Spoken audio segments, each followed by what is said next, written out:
எல்லாரும் எப்படி இருக்கீங்க? எல்லாரும் சந்தோஷமாக ஆரோக்கியமாக இருப்பீங்கன்னு நம்புகிறேன். இன்றைக்கி நம்ம இந்த விலாகில் என்ன பார்க்க போகிறோம் அப்படின்னு பார்த்தீங்கன்னா, ஒரு நைட்லேருந்து மார்னிங் ரொட்டீன் விலாக் தான் பார்க்க போகிறோம்.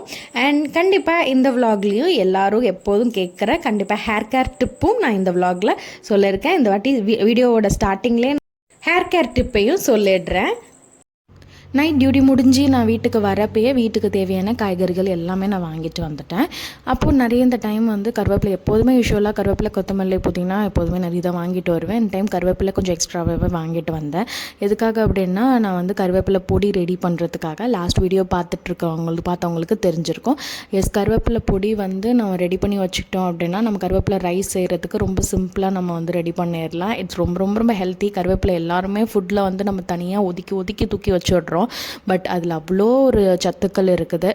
ஹேர் க்ரோத்துக்கு மட்டும் இல்லாமல் நிறைய விஷயத்துக்கு வந்து இந்த கருவேப்பிலை யூஸ் ஆகிட்டுருக்கு. நீங்கள் வந்து கருவேப்பிலை பொடியாக ரெடி பண்ணிக்கலாம். அப்படி இல்லைன்னா மோர் அடித்து குடிக்கிறீங்க இல்லையா, தயிர் நல்லா மோரை கடைஞ்சி குடிக்கிறப்போ கொஞ்சம் அதில் ஒரு கருவேப்பிலையை நல்லா போட்டு நல்லா மிக்சியில் கிரைண்ட் பண்ணி அப்படியே மோரோடு சேர்த்து இந்த கருவேப்பிலையை குடித்தாலுமே ரொம்ப ரொம்ப ஹெல்தி. அப்படியும் நீங்கள் வேணால் ட்ரை பண்ணலாம். நான் இந்த 2 மெத்தட்ஸ் தான். இந்த கருவேப்பிலை பொடி நான் இப்போது லாஸ்ட் வீடியோவில் இந்த கருவேப்பிலை பொடி எப்படி ரெடி பண்ணேன் அப்படிங்கிறதையும் நான் வந்து போட்டிருக்கேன். வேணும்னா செக் பண்ணி பாருங்கள். பிகாஸ் நான் அண்ட் வந்து ஹேருக்கு ஆயில் எப்படி வைக்கிறது அண்ட் எந்த அளவுக்கு வைக்கணும், எப்படி வைக்கக்கூடாது, எல்லா விஷயத்தையுமே டீட்டெயில்டாக லாஸ்ட் வீடியோவில் நான் சொல்லியிருக்கேன். வித் ஒரு ஹேர் பேக்கோடையும் ஹேர் க்ரோத்துக்கு ஹெல்ப் பண்ணக்கூடிய ஒரு ஹேர் பேக்கோடையும் நான் உங்களுக்கு லாஸ்ட் வீடியோவில் நான் வந்து சொல்லியிருக்கேன். பார்க்காதவங்க போய் செக் பண்ணிவிட்டு வாங்க. இன்றைக்கி இந்த ஹேர் ஃபாலை கண்ட்ரோல் பண்ணுறதுக்கு டேண்ட்ரஃப்னால ரொம்ப ட்ரபுளாக ரொம்ப இச்சி ஸ்கேல்பாக இருக்கிறவங்களுக்கு ஒரு சூப்பரான ஒரு ஹோம் ரெமெடி நான் சொல்கிறேன் இன்றைக்கி. அண்ட் இது மட்டும் கிடையாது, ஈவன் வந்து நான் இப்போ சொல்கிறேன் இந்த ஹேர் பேக் வந்து பேனு ஈரு இந்த ட்ரபிள்லாம் ரொம்ப ஜாஸ்தி இருக்குது அப்படின்னா அதை வந்து ரெடியூஸ் பண்ணுறதுக்கும் ரொம்ப ரொம்ப ரொம்ப ஹெல்ப்ஃபுல்லாக இருக்கும்.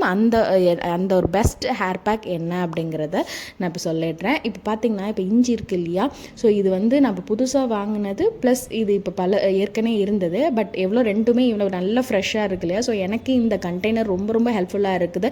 பிகாஸ் இதை நான் மீஷோவில் நான் ஆர்டர் பண்ணியிருந்தேன். இல்லை கம்மியாக ரொம்பலாம் பட்ஜெட் கிடையாது, லோ பட்ஜெட் தான். பட் நமக்கு வந்து இது வந்து நமக்கு ஃப்ரிட்ஜில் ஸ்டோர் பண்ணுறதுக்கு ரொம்ப ரொம்ப ஹெல்ப்ஃபுல்லாக இருக்குது. ஃப்ரெஷ்ஷாக இருக்குது. நம்ம வெஜிடபிள்ஸ் எல்லாமே நம்ம வந்து குக் பண்ணுறதுக்கு. சரி, இப்போ ஹேர் பேக்ஸ் போயிடுறேன். இதுக்கு வந்து 2 இன்க்ரீடியண்ட்டு தான் ஹேர் பேக்கு தேவை. ஒன்று வந்து வெள்ளை மிளகு இருக்கு இல்லையா, அதில் வெள்ளை மிளகு நீங்கள் நாட்டு மருந்து கடைங்களாம் கேட்டிங்கன்னா உங்களுக்கு கிடைக்கும். இப்போலாம் சம்டைம்ஸ் வந்து கிராசரி ஷாப்ஸ்லேயே கிடைக்கிது. பட் இருந்தாலும் நீங்கள் நாட்டு மருந்து கடையிலேயே வாங்கிக்கோங்க. வெள்ளை மிளகு அண்ட் காய்ச்சாத பசும்பால், காய்ச்சாத பசும்பால். இந்த வெள்ளை மிளகை நல்லா மிக்சியில் போட்டு கிரைண்ட் பண்ணி எடுத்துகிட்டு அதை காய்ச்சாத பசும்பாலில் போட்டு நல்லா மிக்ஸ் பண்ணிவிடுங்க. மிக்ஸ் பண்ணிவிட்டு உங்களுடைய ஸ்கேல்ப்பு முடி ஃபுல்லாகவே வந்து நீங்கள் நல்லா அப்ளை பண்ணிவிட்டு 20 மினிட்ஸ் வச்சு ஹேர் வாஷ் பண்ணிட்டு வாங்க. இது ரெகுலராக வாரத்துக்கு ஒரு முறை பயன்படுத்தினா போதும். நாட் ரிப்பீட்டடாக வாரத்துக்கு 2 டைம்லாம் கிடையாது. வாரத்துக்கு ஒரு முறை பயன்படுத்தினா மட்டுமே போதும். ஸோ இதை நீங்கள் ரெகுலராக வீக்லி ஒன்ஸ் இது மாதிரி ட்ரை பண்ணிட்டு வந்தீங்கன்னா டேண்ட்ரஃப் ப்ராப்ளம் குறையும். இந்த பேனு ஈர் தொந்தரவு இருக்கிறதெல்லாம் வந்து கண்ட்ரோல் பண்ணி கொடுக்கும். வெள்ளை மிளகுக்கு அவ்வளோ சக்தி இருக்குது. அதில் நிறைய ஆன்டிமைக்ரோபியல் ப்ராப்பர்ட்டிஸ் வந்து அதில் இருக்குது. இந்த ஹேர் பேக்கை ட்ரை பண்ணி பாருங்கள். அண்ட் சில பேருக்கு வெள்ளை மிளகு போடுறோமே எரியாதா அப்படின்ட்டு யோசிக்கலாம். நீங்கள் யூஸ் பண்ண போகிறது கருப்பு கிடையாது, வெள்ளை மிளகு. அது மட்டும் இல்லாமல் கூட வந்து நீங்கள் காய்ச்சாத பசும்பால் சேர்க்குறீங்க. இது கூலண்ட் இன் ப்ராப்பர்ட்டி. ஸோ அதனால் வந்து தாராளமாக நீங்கள் வந்து அப்ளை பண்ணலாம். நல்லாவே உங்களுக்கு ரிசல்ட் இருக்கும். இந்த இரிட்டன்ட்லாம் ரொம்ப இருக்காது. இந்த டைம் இது சம்மர் சீசன் அப்படிங்கிறதுனால அதை மட்டும் ஒரு குறிப்பு சொல்லிக்கிறேன். இப்போ சம்மருங்கிறதுனால வின்டராக இருந்தால் ரொம்ப பிரச்சனை இல்லை. சம்மரில் சும்மாவே நமக்கு வந்து ஒரு மாதிரி எரிச்சலாக இருக்கும். ஸோ அதனால ரொம்ப இயர்லியாகவே மார்னிங் கொஞ்சம் சீக்கிரமே எழுந்திருச்சு நீங்கள் இந்த பேக் அப்ளை பண்ணிவிட்டு ஹேர் வாஷ் பண்ணிடுறது பெட்டர். அன்றைக்கி ஹாஸ்பிட்டல்லேருந்தே வர லேட் ஆகிடுச்சு. ஸோ நைட்டு டின்னருக்கு வெளியில் கடையிலேயே வாங்கியாச்சு. வீட்லேயுமே பன் பரோட்டா சாப்பிட்டு ரொம்ப நாள் ஆச்சு, சாப்பிட்லாமான்னு கேட்டிருந்தாங்க. சரின்னு சொல்லிட்டு பன் பரோட்டா அங்கே ஒரு கடையில் இங்கே ஃபேமஸாக இருக்கும் கும்பகோணத்தில். சரின்னு சொல்லிட்டு பன் பரோட்டா வாங்கிட்டு நாங்கள் வீட்டுக்கு வந்து டின்னரை முடிச்சாச்சு. நெக்ஸ்ட் டே வந்து மார்னிங் வந்து நான் பிரேக்ஃபாஸ்ட்டுக்கு என்ன எடுத்துக்கிட்டேன் அப்படின்னு பார்த்தீங்கன்னா ஓட்ஸ் தான் எடுத்துக்கிட்டேன். நான் ஓட்ஸ் எப்படி இன்றைக்கி எடுத்துக்கிட்டேன் அப்படின்னு பார்த்தீங்கன்னா ஒரு 3 டேபிள் ஸ்பூன் அளவுக்கு ஓட்ஸ் எடுத்துகிட்டு அது நான் ஃபஸ்ட்டு வெறும் வாட்டரில் பாயில் பண்ணியிருப்பேன். பாயில் பண்ணிவிட்டு அதுக்கப்புறமா அதில் வந்து பசும்பால் ஆட் பண்ணிவிட்டு ப்ளஸ் நாட்டு சக்கரை டேஸ்ட் என்ஹான்ஸ் பண்ணுறதுக்கு கொஞ்சமாக நாட்டு சக்கரை ஆட் பண்ணி நல்லா மிக்ஸ் கொடுத்துட்டோம்னா நமக்கு ஓட்ஸ் கஞ்சி ரெடி ஆகிடும். ஸோ இந்த ஓட்ஸ் தான் வந்து நான் மார்னிங் பிரேக்ஃபாஸ்ட்டுக்கு இங்கே எடுத்துக்கிட்டேன்.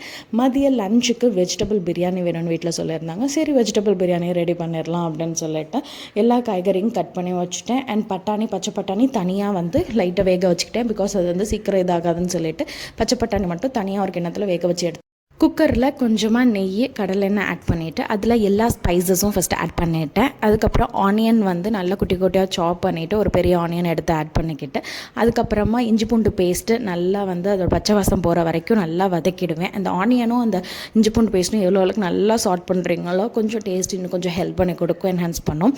அதுக்கப்புறமா கொஞ்சம் தக்காளி ஆட் பண்ணிவிட்டு எல்லாம் கட் பண்ணி வச்சுருக்கிற எல்லா வெஜிடபிள்ஸை எல்லாத்தையும் ஆட் பண்ணிவிட்டு தேவையான அளவுக்கு உப்பு, முடிஞ்ச அளவுக்கு வீட்டில் இந்த உப்பு பயன்படுத்துங்க.